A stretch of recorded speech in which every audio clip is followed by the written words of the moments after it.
The quiet burnout no one sees. There's a kind of exhaustion that doesn't always look obvious from the outside.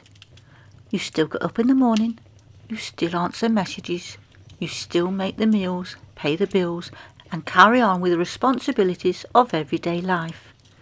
To anyone looking in, everything appears fairly normal. But inside, something feels different. You feel tired in a way that sleep doesn't quite fix. Not just physically tired, emotionally tired, mentally tired. Welcome. Come on in, get comfy, and let's sit for a while. Today I want to talk about something many people experience but don't often speak about openly. A kind of quiet burnout. Not the dramatic version we sometimes hear about, the kind where someone suddenly collapses from overwork. This kind of burnout is quieter. It builds slowly and often goes unnoticed by everyone except the person experiencing it. One of the confusing things about quiet burnout is that you can still appear to be functioning normally. You go to work, you look after people, you keep the household running, you do all the things life asks of you. But it feels like you're doing it on a nearly empty battery. You get through the day, but everything requires more effort than it used to. Even small tasks can feel surprisingly heavy. For many people, this kind of burnout develops slowly through years of responsibility. Looking after others, solving problems, holding things together when life becomes complicated. These roles can be meaningful and important, but they also require energy, emotional energy. And when we spend years giving that energy without enough time to recharge, it eventually begins to catch up with us. One of the reasons quiet burnout is so rarely talked about is because it doesn't always look dramatic. There are no obvious warning signs, no sudden crisis, just a gradual feeling of depletion. And because people around you still see you functioning normally, they often assume everything is fine. But internally, you may feel as though you've been running a marathon without a proper rest. Burnout isn't always about physical tiredness. Often it's emotional fatigue. The feeling that your mind has been carrying too many thoughts for too long. Too many worries, too many responsibilities, too many expectations. And eventually, that constant mental activity becomes exhausting. Even if nothing particularly dramatic has happened, the accumulation of small pressures can slowly wear us down. When people experience this kind of burnout, a quiet question often appears in their mind. Why do I feel so tired when nothing terrible has happened? That question can be confusing because burnout doesn't always come from one big event.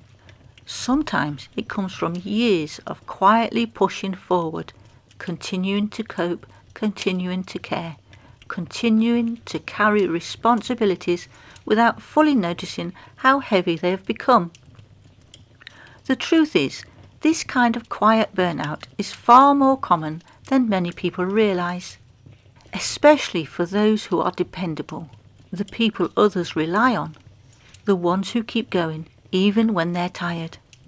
And because these people are so capable, their exhaustion often remains invisible. One of the reasons quiet burnout can be so confusing is that it rarely arrives all at once. It doesn't usually appear as a dramatic moment where everything suddenly falls apart. Instead, it creeps in slowly. So slowly, in fact, that many people don't notice it at first. You simply feel a little more tired than usual, a little less enthusiastic, a little less patient. But life keeps moving, so you keep moving too. One of the earliest signs of quiet burnout is something very subtle. You start losing energy for things you used to enjoy. Activities that once felt relaxing now feel like effort. Social plans begin to feel draining rather than exciting. Even hobbies you once loved may quietly slip away, not because you've stopped caring, but because your energy is already being used elsewhere.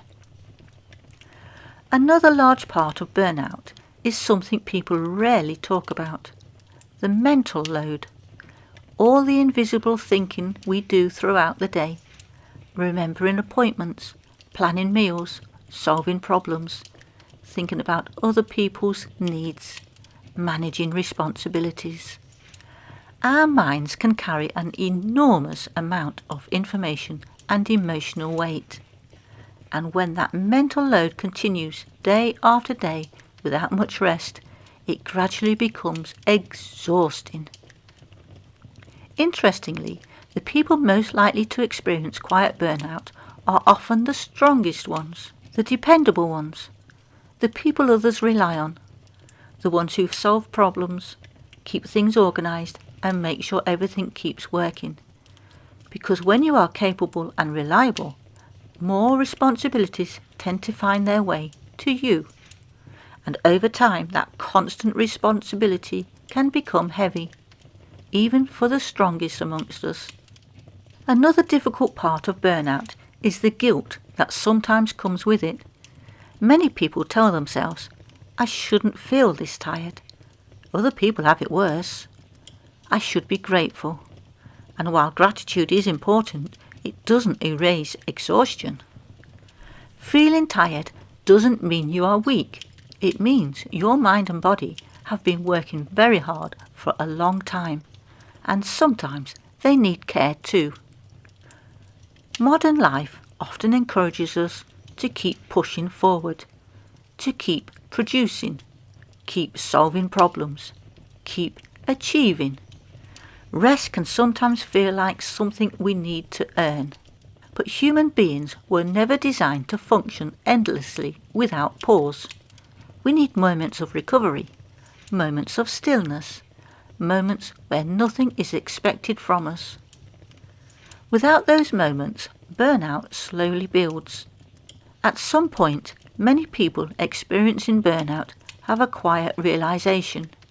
They recognize that something inside them needs attention.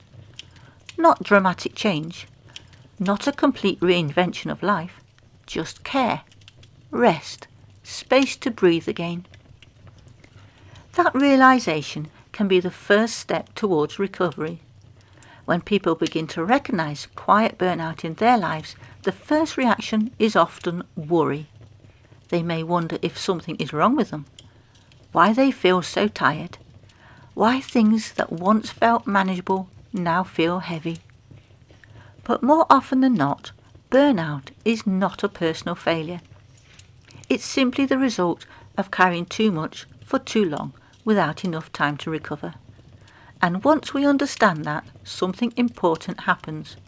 We begin to treat ourselves with a little more kindness. One of the most powerful shifts people make when recovering from burnout is changing the way they think about rest.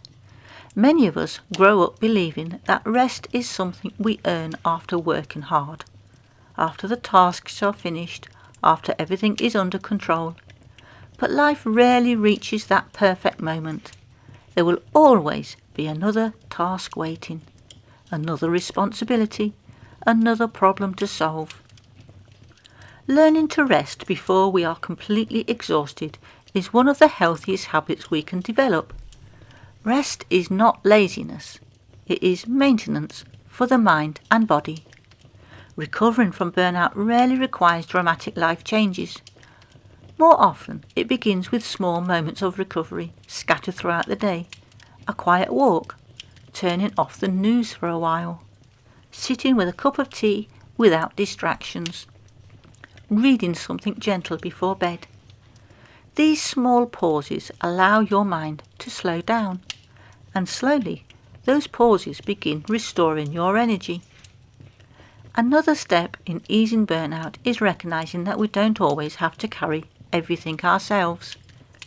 Many people who experience quiet burnout are used to being the dependable one, the person who solves problems, the one who keeps things running.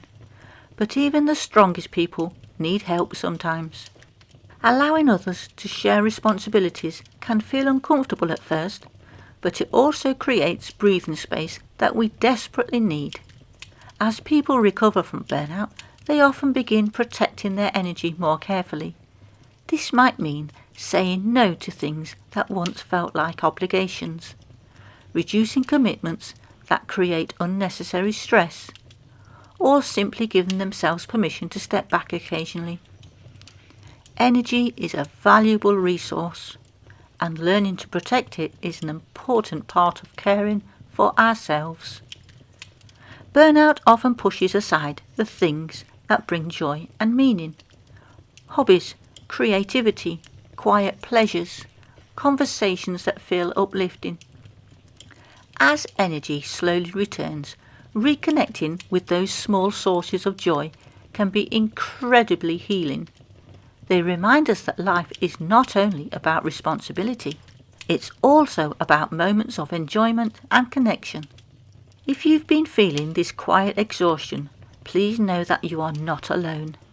Many capable, responsible people experience this at some point in their lives.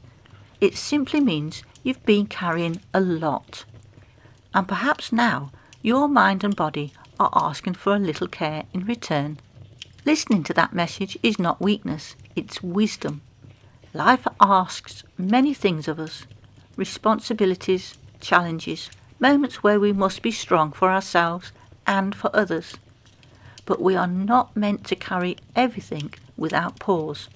Sometimes the most important thing we can do is step back for a moment, breathe, rest, and remember that our well-being matters too. If this conversation resonated with you, I hope it reminds you to treat yourself with the same kindness you offer others. Thank you for sharing your time with me. Take gentle care of yourselves, and I'll see you in the next one. Bye for now.